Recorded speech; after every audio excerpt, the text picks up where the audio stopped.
Hi folks, this is Brian from Street Snappers and welcome to this month's street photography critique video.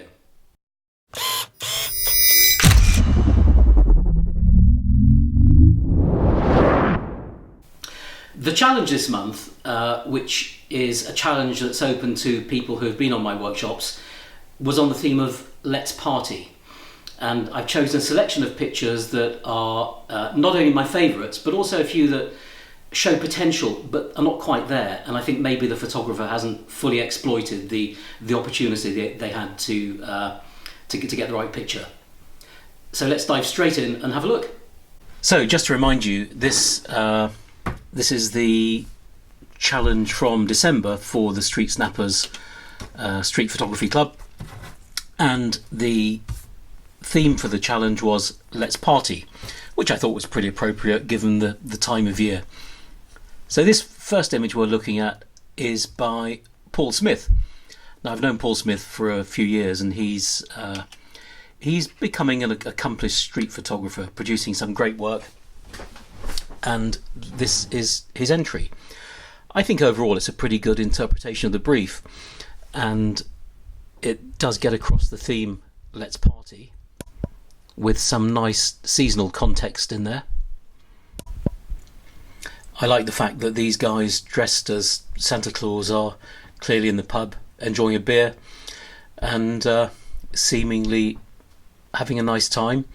You can see Paul's head, the photographer's head, there in the middle between the character on the left and the one in the centre, and I don't know whether that's a bad or a good thing. I think it adds another interesting layer to the picture, but I don't know, you may disagree.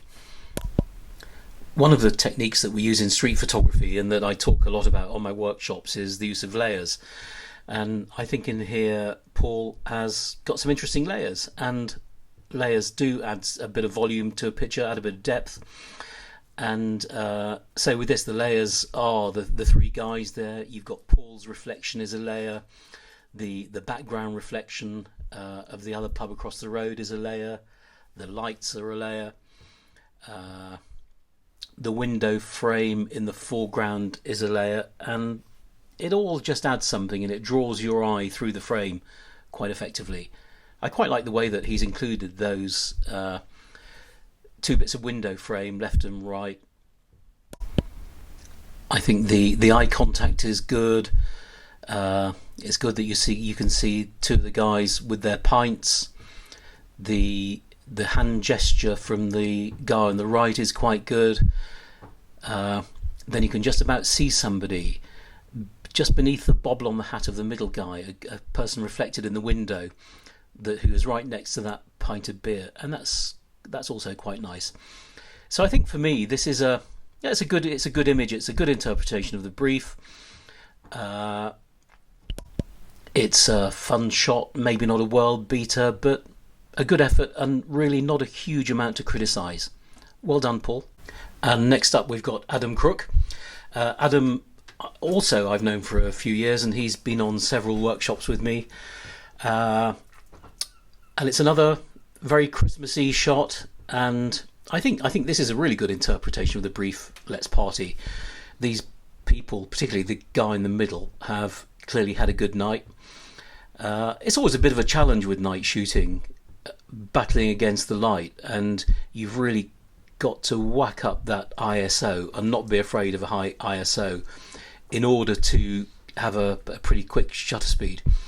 And I think Paul's done well here. The image is a little soft in places, and there's a little bit of blur at the bottom of the frame, but I don't know, you could say that blur actually adds something, and it adds a sense of movement and dynamism to the frame.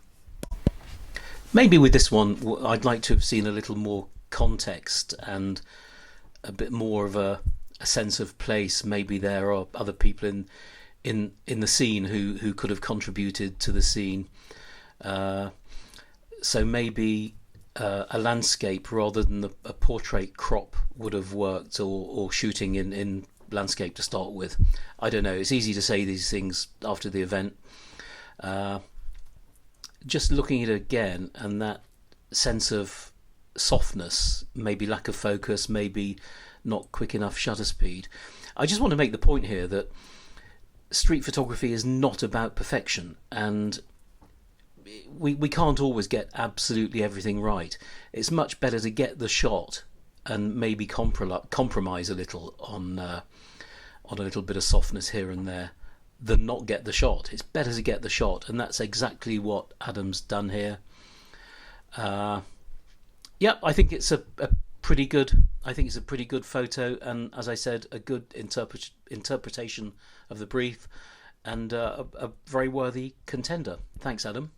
Next up is this black and white image from Santos, Alvarez, Leone. I met Santos about a year ago when she came on a workshop. She lives in Spain, and if you saw last month's critique video, you'll see that she also had a picture on that. So well done for getting two on the run, Santos. I like this. There's a sense of energy in this, isn't there? It's nice to see a monochrome shot. There's some good layers here, and there's quite a bit going on. So this foreground layer, the woman on the left of the frame, she is soft and out of focus, but that's absolutely fine. And when you are using layers, you don't need to have them all sharp. I think with this one, she's captured the party mood and the party spirit with the central woman's hair flying all over the place. The guy just to her left of frame with his arms in the air, clearly having a good time. So yeah, there's a lot of party spirit here. I think this might be a scene actually where you could just wait there and take quite a lot of pictures and choose the best of the bunch, and maybe this is what Santos did, I don't know, but I just feel that there is scope with a scene like this, with these people having fun, maybe oblivious to the camera, maybe they were aware of Santos's presence, I don't really know, but I think there could be more than one viable image here out of this little scenario. I find the hot spot of white in the sort of bottom third of the frame, that big white area, is a little bit distracting, and it draws the eye down there to where there's not much going on. And the menu top right is also a little bit distracting, but you can't have everything right. But I think it's a good effort, and it's good to see a black and white image. So well done, Santos. Look forward to hearing from you next month. Let's see if you can get a hat-trick. Next up is Steve Barnard for this shot that seems to have been taken in Chinatown in London.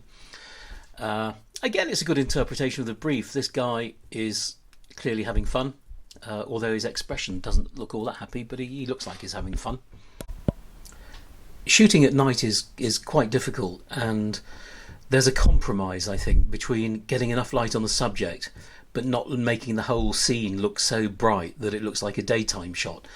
And this is one of the problems we have with digital photography. The camera will want to make everything bright, and sometimes we have to maybe use exposure compensation just to darken things down a bit, but that wouldn't have worked in this case because the central figure, the guy there, would just have been too dark, and he's still a little bit too dark for me. So maybe there's a bit of scope here for doing a bit of dodging and burning, though I don't advocate this too much in street photography, but I certainly wouldn't rule it out just to enhance an image a little and bring out the best in it. I like the fact that it's been raining, or it is raining, and you're getting the reflections of the coloured lights on the tiles there. That's good. I think I might have been inclined to use a small aperture, or a smaller aperture for this, just to throw the background out of focus a little bit more, because it is quite busy, maybe a little bit distracting.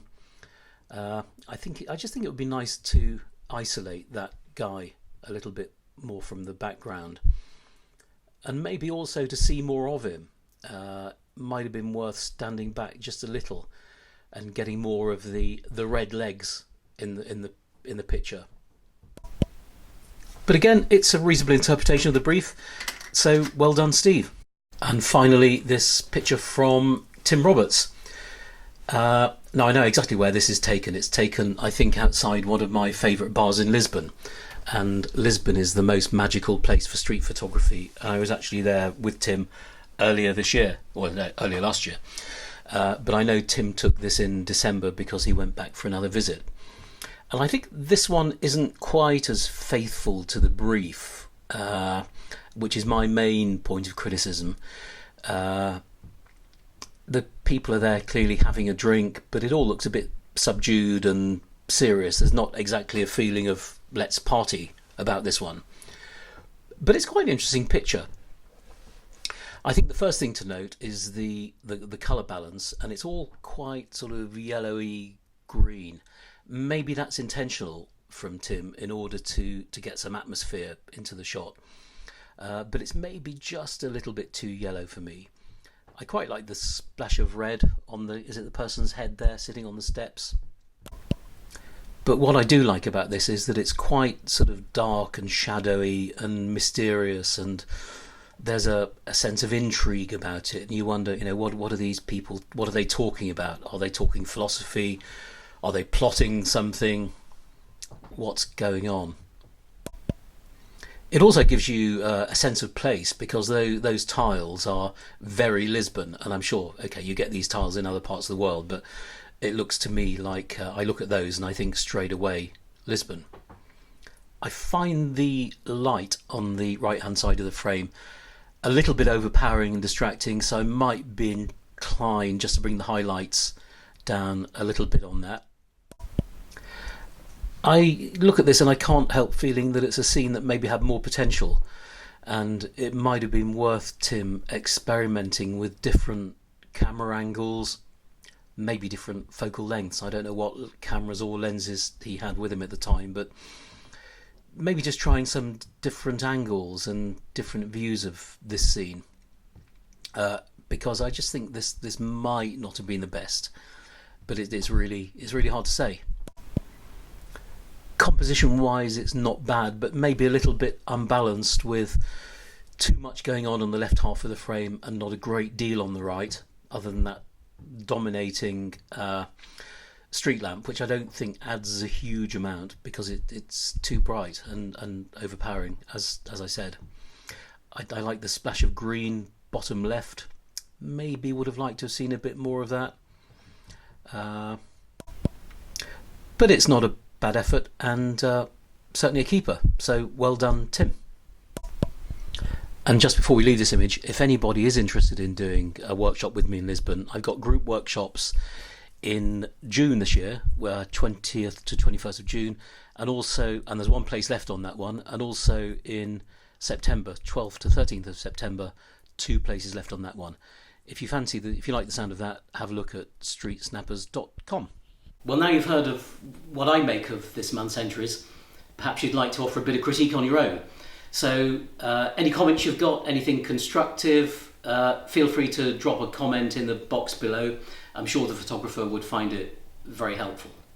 I enjoy critiquing pictures, and I've always found that giving critique can be as beneficial as receiving it. I find it quite therapeutic, and it's quite good sometimes just to examine an image and explore it and just work out what works and what doesn't, and it helps you, not only the person you're critiquing, but it helps you as a photographer develop.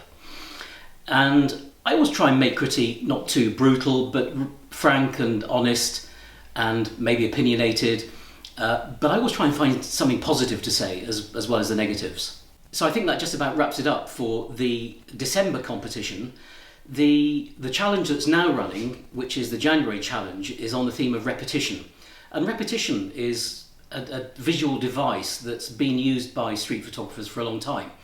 And it can be a very clever device, a very helpful device, something that we can build into our street photography to great effect. So it'll be interesting to see what everybody produces. If you enjoyed this video, it would be really helpful if you could click the like button below, or if you didn't enjoy it, the dislike button. All feedback's helpful. And to stay tuned for further videos about street photography, just click subscribe. Finally, if you'd like more information on Street Snappers, or fancy coming along on one of my workshops, just visit StreetSnappers.com. See you next time.